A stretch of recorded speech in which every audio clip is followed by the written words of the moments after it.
You said the demonstrations are not just taking place in Cairo, the Egyptian capital, but also in the second largest city, Alexandria. That's a picture from Alexandria, I believe. Let's speak now to Jamal El-Shael, who's reporting there for us. Jamal, give us an idea of the scene in Alexandria today. Well, Foley, there are tens of thousands of people still gathered here in Alexandria as we enter the third week of these anti-government protests.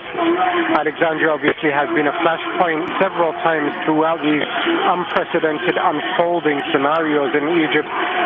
Here just a few minutes ago, those leading the chants announced what they claimed was the latest news from Cairo. They said that the protesters in Cairo, some of them had now surrounded the parliament and upper house, and that led to huge cheers amongst the crowds here who continue in their chants and their defiance of the government. The sentiment here, one of the banners I was just reading just a short while ago said, "I'm sorry I didn't come to protest before, but now I have seen the light."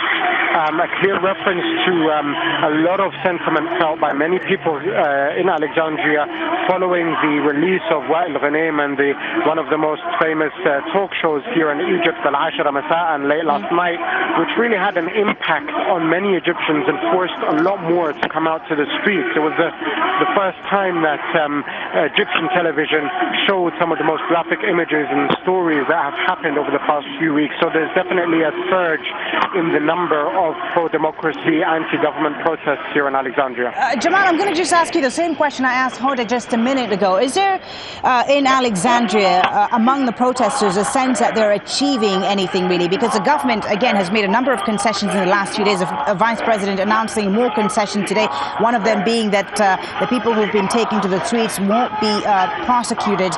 Are the people there really, do they feel like they're achieving anything? Because their key demand that Mubarak stands down still hasn't been met.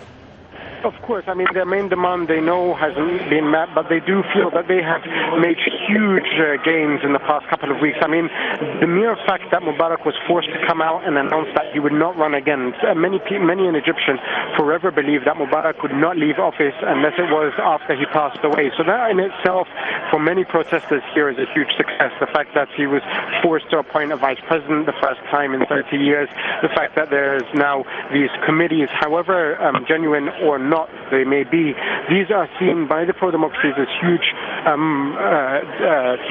gains. The fact of the matter is, though, obviously, that they still are skeptical about these news. They see these news purely as some attempts of bribe. Is that the call to prayer there, I believe, in Alexandria, Jamal, right? Is a sign that they will continue until Mubarak leaves, or at least that's what they claim. Okay, thank you very much, Jamal.